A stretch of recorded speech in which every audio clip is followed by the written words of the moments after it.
Stardom 101. Stardom 101. Stardom 101. Stardom 101. It's the Stardom101 Magazine Podcast. Shining light on today's tastemakers and innovators. Kicking with your host, Christopher Boykin. It's the Stardom 101 Magazine Podcast. It's Stardom 101 Magazine Podcast. We're back for season number 9. Welcome back to another powerful episode of Stardom 101 Magazine Podcast, brought to you once again by Stardom Media, where we spotlight today's rising leaders, innovators, and game changers. Today's guest is a very, very, very powerful and a resilience of purpose story. And she is an author, a national and international published model, fitness trainer, nurse, humanitarian, and the founder of Eternal Fit, LLC, and God's Love, Inc. She is also a human trafficking investigator, a CASA, C-A-S-A advocate in New York City, where I'm born and raised, by the way, and a dedicated community advocate in New Mexico. But beyond all these titles, she's a survivor. Ladies and gentlemen, she's definitely a survivor. She's someone who's rose out of the hardship and built a life of impact. She is now the creator and host of Boxing Grind, The Boxing Grind, a growing media platform where she interviews top fighters and coaches while covering major boxing events all across the world. Please welcome to the show, Victoria Maria Carrera. Hello. Thank you. Thank you so much for having me on here. And you just, wow, that was so That was intro. good? Okay. That was amazing. Okay. Damn, it was amazing. Thank you. I had to do my research on you. I said, wow. Yeah, you definitely did. Okay. Fantastic. How you doing today? I'm doing great. Blessed and highly favored. How are you? I'm doing great as well, too. It's in December, season number 9. We're closing out the year with a bang, and we're featuring you today, Victoria. Thank you once again for joining us. A lot of the audience wanted to know about your original story, the background story. We got your content form, and we looked at your script, and we said, wow, this is going to be very impactful for you. I like to start off with the original story. I like to go back, and then we'll move forward into the more exciting things. But for you, you grew up in poverty. You mentioned that on your script, and with your parents battling addiction.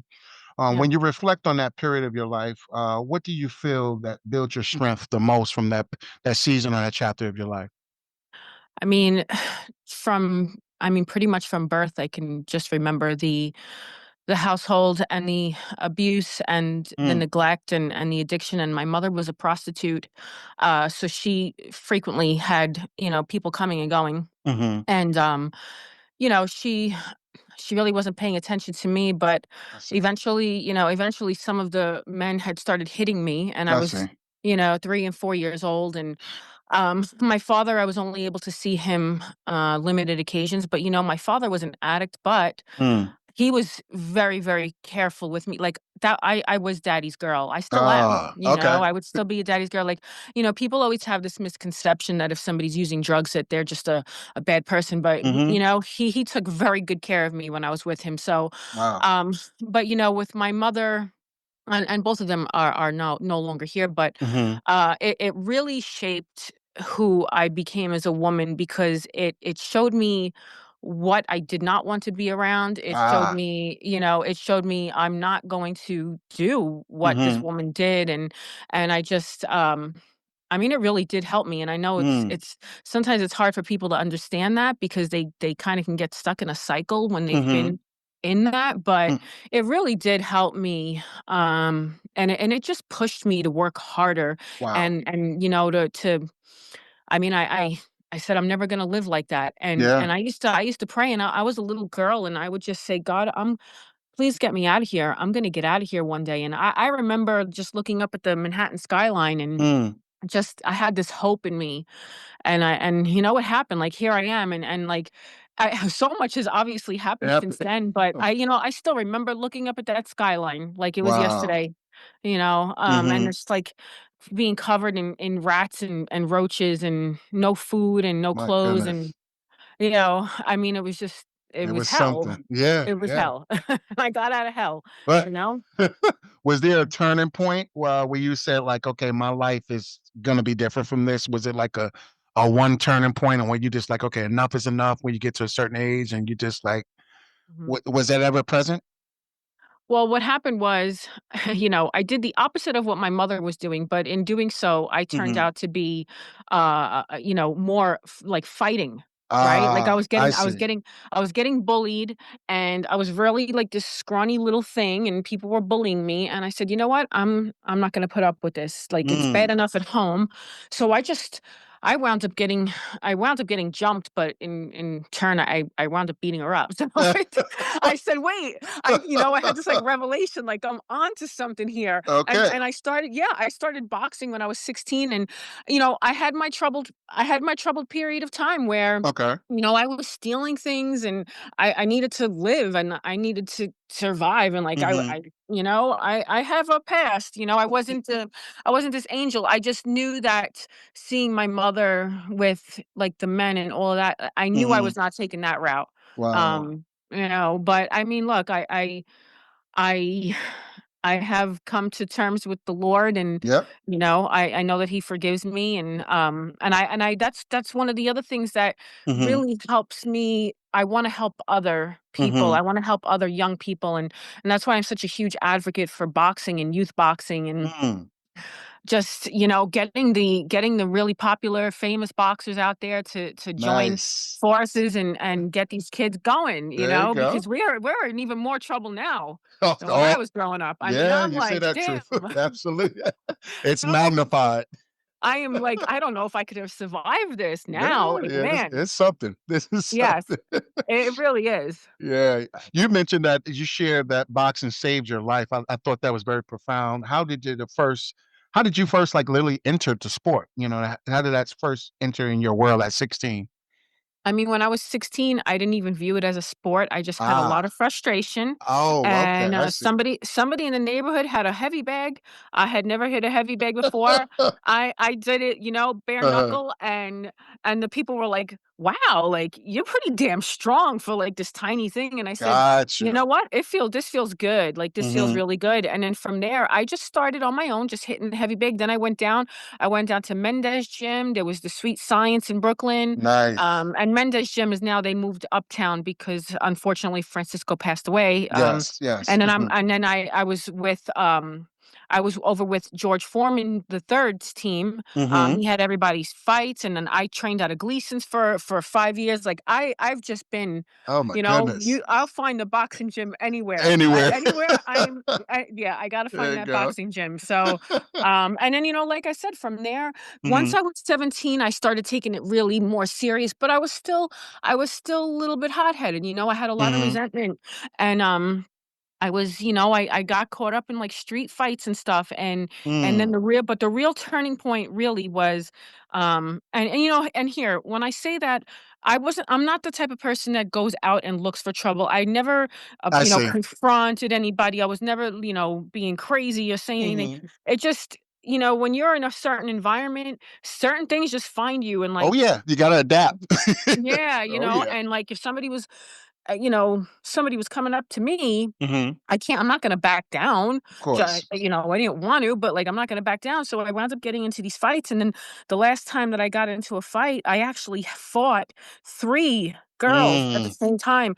Oh my And goodness. yeah, and you know what, Christopher, though? I wound up messing them up so bad that I had to go Oh. down to the police station, Oh and they my were gonna press goodness. charges on me. And yeah, and like, but Yeah. the thing is, like, I'm not even proud of it. It was just, I can't believe that that was even me. But like, when I went down to the police station and they were gonna press the charges against me, Mhm. um, it just so happened that, one of the women that I had gotten into a fight with, well, she Mhm. was really a girl, she kinda mouthed off to the detective, and he was like, "You know Ah, what?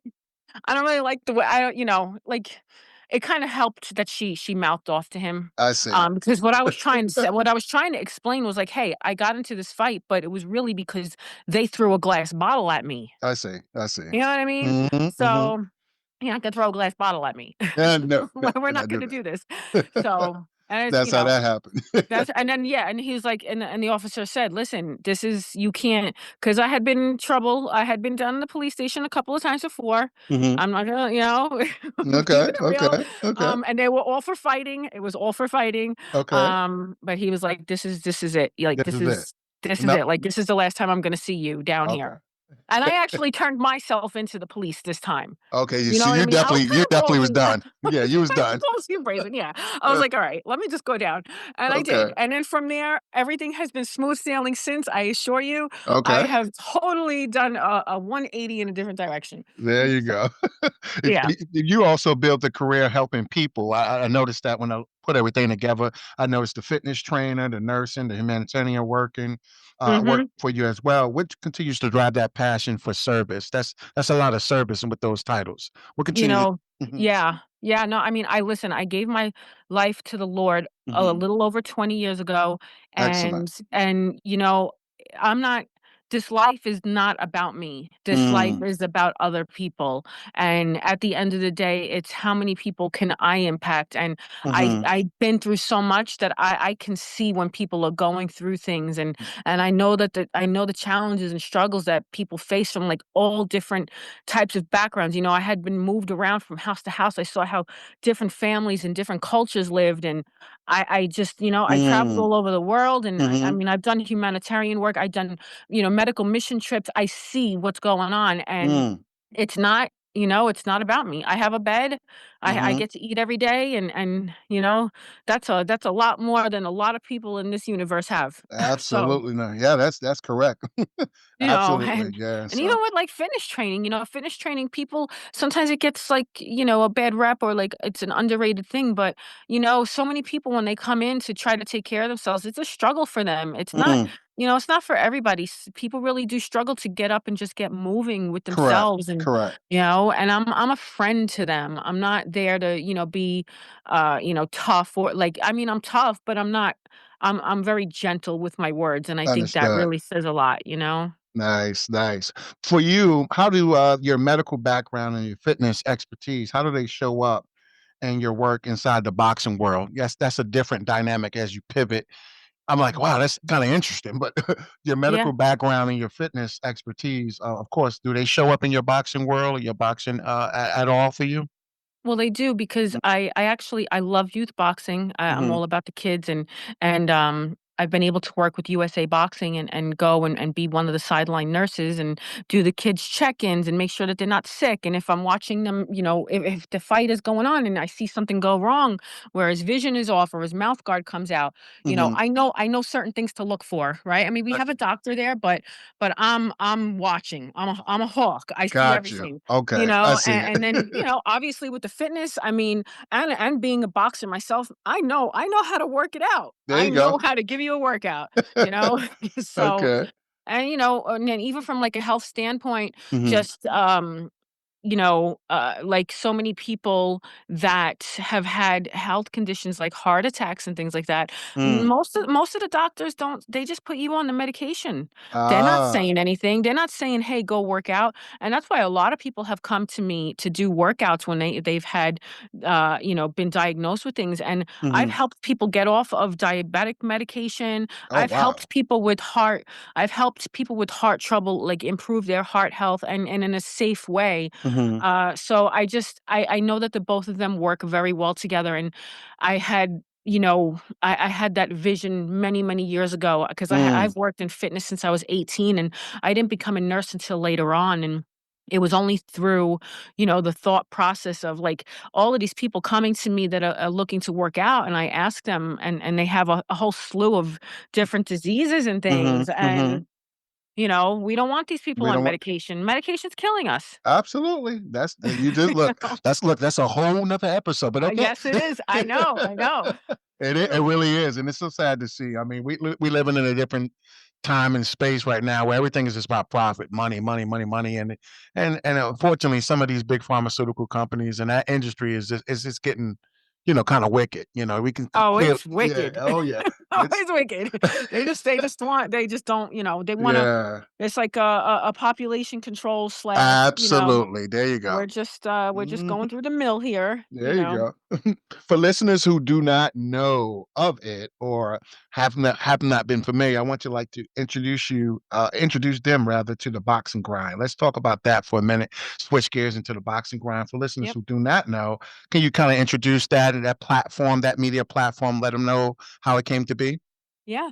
So I was actually going through a spiritual battle, Mhm. and Mm. it wasn't that long ago, and I was sitting in the car, and uh when I was little, I used Mhm. to ask my daddy a lot of questions, and he said to me one day, you're going to be a talk show host. You're going to be like Barbara Walters, and I had no idea who He this woman spoke it was. to wow, he spoke it to Yeah. existence. Look at that. That's cool. Yes. Yeah, that's I cool. had no Okay. idea. I said, Mhm. I don't even know. I was 4 and 5 years, I was 4 years old. Mhm. And but I was going through this spiritual battle recently, and I'm going to be, pretty straightforward. Like, I was not feeling good I see. about being here on this universe right I now, see. Understood. Mhm. and I stopped the car, and I'm praying to the Lord, and I heard this voice, and the voice said, "You can't leave here yet. You didn't do Barbara Walters." And I know I don't that's know, it right. was like this epiphany. It was That this epiphany, and I that's said, good. I don't know, it just, like, popped out, and I'm like, "Wait a second, I'm a boxer, and I love boxers. This is Mm, where I'm supposed to go." And I started this platform, and mhm. it was a godsend, because I got in, contact with so many people from the boxing community, and I wound up getting, like, 3 months worth of interviews coming up, and I've Oh already my booked 10 goodness. interviews, and now I got my media passes, and I'm going over to the fights in MSG, and I'm going over Yeah. to Vegas, and it was just a godsend. Oh my It was meant goodness. to be. It's taking off now. Yeah, it just, it took off, and Uh-huh. I'm really excited about it, because I being in the boxing community, there are so many misconceptions about Mm, who these boxers are. okay.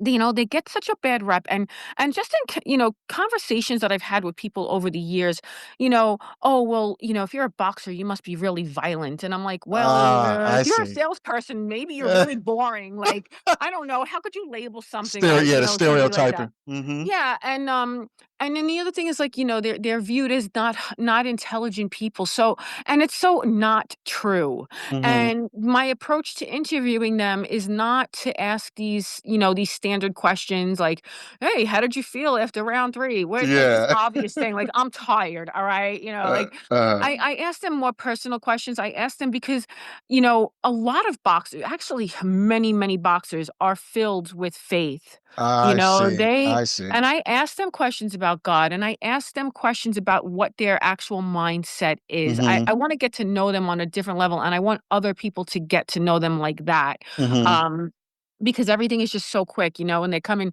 they're going back to the locker room, and you ask them a 20-second question, and, you don't really get to know them. So I've been taking my approach like that, with the Mm. interviews being more diving deeper into their faith, Mhm. diving deeper into what they feel their purpose is here if they're not boxing, and Wow. things like that, and, like, how, Mhm. a lot of these boxers, they really do help out in the community, and Mhm. they have a lot of nonprofits and things like that. I know one particular boxer who has a nonprofit in Florida that feeds the homeless, and these things don't even get mentioned. There you go. Yeah. Mm. And I think it's really important to highlight that, Mhm. because I think that because it has such a, I don't know, a negative notation on there, Mhm. it's preventing a lot of people from funding youth boxing programs, which is, like, one of Mm. the biggest drivers for me. Mhm. I wish I had boxing when I was younger. It would have helped me through so many tough times growing Mm. up, and when I get to see these young kids boxing, and they're able to have the discipline to show up, and there's, like, a community, and the coaches are really caring, and it gives Mhm. them a sense of family. That's what this is about. That's what Like, this is that's what we're about. here for, There you go. so yeah, I mean, That's I'm it. just going with it. I just go with it. They call you, you go. I got you. Yeah, that's right. I just If show up, someone like, right. if That's the so battle. if someone wanted to sponsor and or partner with the Boxing Grind, your company, because I like what you just said. You just literally laid out the mission of your company and what you do, right? So Yep. that's a perfect segue. If someone wanted to partner and sponsor with you and partner with you, what's the vision, or what's on the collaboration? How can they do so and get in contact with you that way?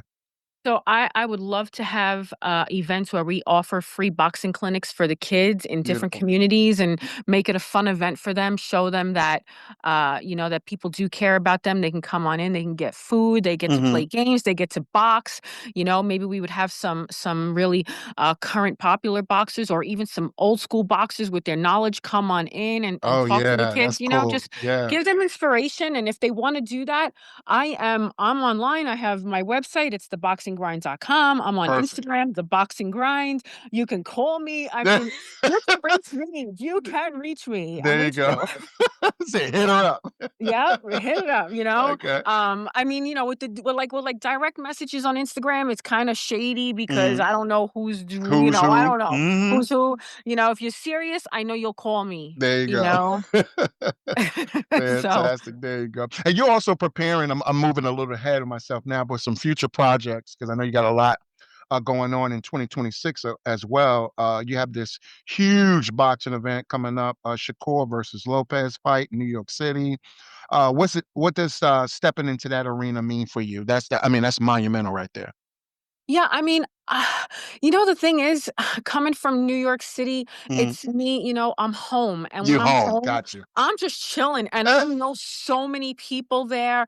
I mean, Okay. I just like, I know I'm going to walk into MSG and be like, oh my God, I haven't seen you. Like, because there in Barclays Center, because listen, any Uh-huh. fight that was in New York, I was You there. was Like, there. I Okay, was I got there you. at the fight. So Okay. it's just gonna, it's gonna be like a big reunion. Mhm. Mhm. I got my flashy outfit. There you go. You're already ready. Okay. I'm ready, and just maybe I think it'll just be me working out the logistics because once you're in there, there are certain rules with like which angles you can record things from, and you can't do I 100% see. live streaming, and I got you. it's that's gonna be the logistics. But before I go there, Mhm. I'm actually going over to this the cruise fight that's in Las Vegas, Mhm. um, and that's January 24th. So I think that going in there and learning the logistics of how I can actually film and Film it. Got provide you. coverage, because here's the other thing. When uh, it really has to do with position as well when they're going back into their locker room, because if they've already been interviewed by four other reporters and then here I am, they don't want to Mm. talk to They don't me. wanna talk to No, you. I'm gonna have to be elbowing. I'm gonna have to There do you some go. New York City stuff. When they're like elbowing to get onto the subway, I am gonna have to do that. So, Mhm. I'm just kind of getting mentally prepared for that. And Okay. there's always a little bit of pressure where you feel like, wow, what if I mess this up, or Yeah. what if I don't get anything? What if I show up and I can't get anybody to answer a question? So Mhm. always that, but I got to keep a positive outlook and just keep pushing forward. There'll be, Mo there's tons of fights going on, and I'm gonna You're try gonna my be best to get all of them. Yep. front and center. I'm always front and center anyway. I said, There you you know what? go. This is I should be doing media anyway. There you go. I gotta watch these fights. So, We mentioned faith earlier. I want to talk about your faith. I know you're deeply devoted in the faith.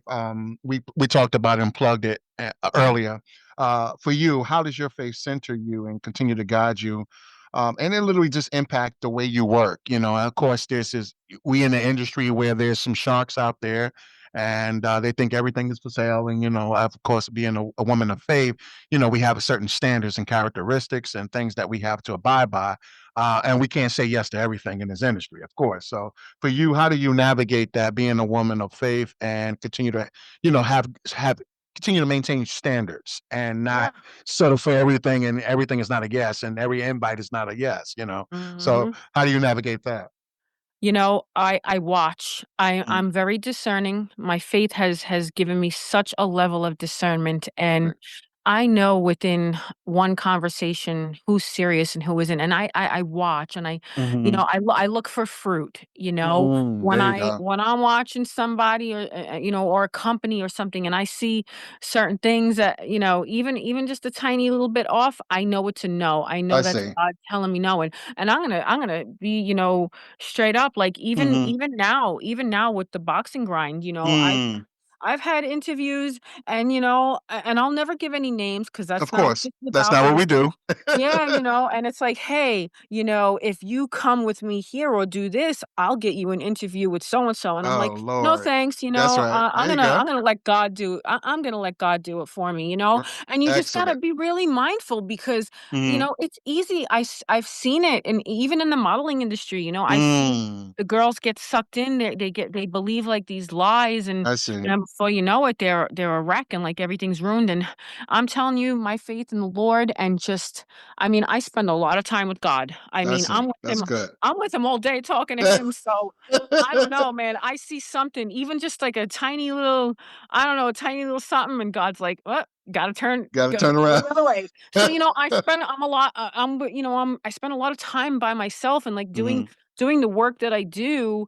Um, I mean, it's it's just what the way it is, right? Like Absolutely. I don't really have a team of people. I don't, I mean, I have people that will help me in certain Mhm. projects and things like that, but I'm kind of just like sitting in the chair and just observing things. Yeah. It's a That's chess game. It it really is it a chess really game. is. Yeah. Yeah, it really is. You gotta I'm go not, into the industry with standards too, and being like you said, the faith will protect you, and God will protect you, the spirit of discerning. It'll help yeah, you navigate, and you said it perfectly. That's how you continue to elevate you, and He'll elevate you in His time. Not taking the highway and moving fast. That yeah. fast pace is No, no. We it comes at a cost. Yeah, I mean, I'm taking my time with everything, and That's I'm good. really That's just, good. and there's certain things, what you have some wisdom, like, Of course. you don't go to a photo shoot by yourself. There you go. You don't go to an after party where people have been, drinking Hmm. for 7 hours straight. Like, you just don't do those things, and that's the other thing about me. Like, anytime I Hmm. go to an event, a lot of times, like, my friends that I have known, they're like, well, where the heck did you go? I Ah, turned around, you were gone. I'm like, "What?" I'm like, "I'm back in my bed listening to a Bible sermon. I am not hanging out here." And they're there you like, go. like, "Yeah, like, you really get down like that?" And I'm like, "Yes, I do." And plus, That's good. I train, I'm up early in the morning every day. That's good. I'm training Muay Thai, I'm training boxing, and Nice. I'm up at 3 a.m. Oh my So, goodness. Wow. yeah, Discipline. Okay. I'm Discipline. very disciplined, very All right. disciplined. If you could interview any boxer in history, who would it be and why? Just A lot, curious. present or past? Tell you what, give me one present, give me one past. Just good. Oh, of course, Okay. Muhammad Ali. Oh Muhammad yes, the Ali. great That Muhammad is Ali. the Hmm. great Muhammad Ali. Oh He yes. said that line. He said, Hmm. after Thriller Manila, he said, we went in as fighters and we came out as old men. And I'm like, yeah, I mean, look, that fight, Classic, I ain't think it? I even told you, listen, I've watched that fight 60 times. I still get excited. I'm still That's excited. the one right there, ain't it? That's the one. I Yeah, don't you're know. right. I'll be laying in my bed and watching it, and I'm like, Uh-huh. "Oh god, did you see that?" And I'm talking to myself, of course, but I'm like, and then I said to myself, "What? How am I still excited?" Yeah, How am I like, it's yeah, just a classic of all the yeah, classics. It really is. yeah, Hmm. and like wow, a Yeah, present day. I mean, there's so many. it's so many. I It's so I many. I think wow. Mm. I don't know. I love Danny Garcia. I Now love he's good. Teofimo. Like Okay. but you know what I see I the reason why I love Danny Garcia, not only did I love watching him fight and like I always watched him, but I really love how he just opened up to everybody when he was going through Hmm. his His mental health situation. Hmm. struggle. Like, Hmm. he didn't hide anything. And I just have so much respect Absolutely. for a man that does that. And not it's just because present day, it's Hmm. just so many people are so mean and about men and their mental Mm. health, and it's like, it makes them feel ashamed to talk about it, and just, I don't know, stuff like that aggravates me. And I don't even want to interview him. I just want to give him a hug and say thank you, like, thank you Yes. for Yes. being you. Yeah, I think that definitely was like Hard. the bridge to other boxers and other athletes in general to normalize it, right? No, don't hide Yeah. it in secrecy. Don't deny it. Don't be ashamed of it. And I think in his voice, and like I said, people like you, your voice, it helps other people. The transparency, it helps people. Absolutely. Hmm. And I mean, like I said, he's just somebody who, and look, and he's just doing so well for himself now, even Absolutely. after all that. And I just have to commend him. We love you, Danny Garcia. There you go. There you go. One last time, I want to plug your platforms. Where can the audience follow you and support you and tap into the boxing grind? Because I definitely want them to, you get introduced to a new audience, starting audience. I want people to support you, show up, sponsor, and all that good stuff. So let's plug your platform one more time, and then we'll give a final message. Sounds good. It's www.theboxinggrind.com, and that's all lowercase. And then on Instagram, it's instagram.com/theboxinggrind, all lowercase. And that's where I'm heading right now. And I think on there is also like a direct link to my actual, my own personal Instagram, which is like for like all my modeling and stuff like that. But really just go check out the Boxing Grind. It's growing, and it's just going to get bigger. Fantastic. Any final message you want to give to the Stardom 101 community? Anybody on your team, anybody in your circle? This is a perfect opportunity to plug people, just who literally has been supporting you on the way, or just give a message of encouragement to listeners who may be going through a similar past situation.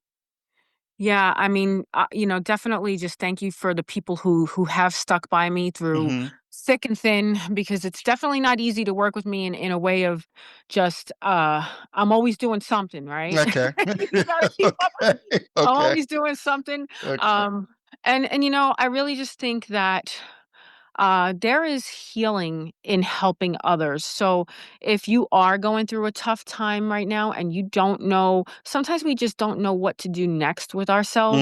And anytime I felt that way, I'm telling you, I would go out and serve the community, just even go out and just talk to somebody, a stranger. And you'd be surprised at how impactful you can be in someone's life. Just, even just like elderly people. I had a conversation with an elderly man. He was just standing there and he said, I haven't spoken to somebody in days because everybody has their headphones or they're on their phone. He was just so ecstatic to have had a regular human conversation. There you go. And I think that's really, it doesn't have to be these big grand things. It's just like, just take 5 minutes and have a conversation with somebody. Like get off of the media and like all of the stuff. Like just connect with people, and you'll find yourself feeling a hell of a lot better about whatever situation you're in. And you'd come to find out that there are more people going through what you're going through than you think, because a lot of times we tend to bury ourselves in our own thoughts, and then we start isolating and thinking that it's just us going through it. But no, we're all going through it. Every single one of us is going through it. Amen to that. Amen. Yeah. And with that being said, absolutely. Yeah. With that being said, Victoria, we thank you once again for coming onto our platform with your transparency, sharing your story of encouragement. For all the listeners, for all the viewers, once again, we will give you the show notes and the links of her platforms will be in the show notes of this episode. So don't worry, along with her social media and contact information. We definitely want you to support her and continue to literally be on the watch out. Once again, you're going to hear her name a lot. You're going to see her a lot. Yeah. Once again, Victoria, it's been an absolute pleasure speaking with you. Thank you so much for joining us tonight. Thank you so much, and God bless you. Absolutely. Stardom101 Magazine, we are gone. Until next episode, be creative, be joyful, be powerful, be resounding, and we will see you again for another episode next week. Peace. Are you on the rise to stardom?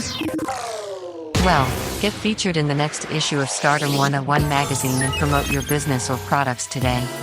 Text MAG to 804-550-8647 or visit stardom101mag.net. You're listening to the Stardom 101 Magazine Podcast with Christopher Boykin.